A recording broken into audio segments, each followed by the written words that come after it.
Feed తిన్న తర్వాత అంటే ఫీడింగ్ చేసిన తర్వాత నేను అబ్జర్వ్ చేసేదేంటంటే, ఏవైతే తినేసాయో అవి పక్కకెళ్ళిపోతాయి. వేటికైతే సరిపోలేదో అవి ఇంకా తింటూనే ఉంటాయి. అది కావాలి. మీరెంత ఫీడ్ పెట్టాలంటే అవి తిన్నంత పెట్టాలి. నేను అదే చెప్తా అందరికి. అన్నీ తినేసి పక్కకొచ్చేసాయి. సరే మిగిలింది తింటున్నాయి. అది కూడా కంప్లీట్ అయిపోయి అప్పటికి కూడా ఏదైనా జీవం మళ్ళీ మేయడానికి మేత కోసం టబ్బు దగ్గరికెళ్ళిందనుకోండి, నేను మళ్ళీ మేత అనేది పెడతా కొద్దో గొప్పో. ఇప్పుడు చూడండి ఇవి అయిపోయినాయి. ఆడుకుంటున్నాయి ఇంకా ఫుల్‌గా. ఆడుకోవడం, గుద్దుకోవడం ఇదే పని. సో, కొన్ని మాత్రం ఇంకా వాటికి సరిపోలేదు. ఏ జీవం ఎంత తింటుందో మనం చెప్పలేము. అది తిన్నంత మనం పెట్టాలి.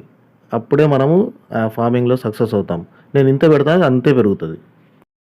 నా ఎన్నో కంపెనీలు అమ్ముతుర్రు. ఏదో ఏదో అమ్ముతుర్రు గానీ, అంతా నేను టైమ్ పాస్ కోసం, ఎవరి స్వార్థం కోసం వాళ్ళు అమ్ముతుర్రు అనుకున్నా గానీ కాదు. ఇది మాత్రం 100% వర్కౌట్ అయింది. ఇది అసలు నాకు ఫస్ట్ నుంచి ఇది తెలిస్తే నేను ఒక 3, 4 సంవత్సరాల నుంచి పొట్టేళ్ళని పెంచుతున్నా గానీ, ఇంత స్పీడ్‌లో గ్రోత్ అయితే రాలేదెప్పుడు. సూపర్ రిజల్ట్ ఉంది అది.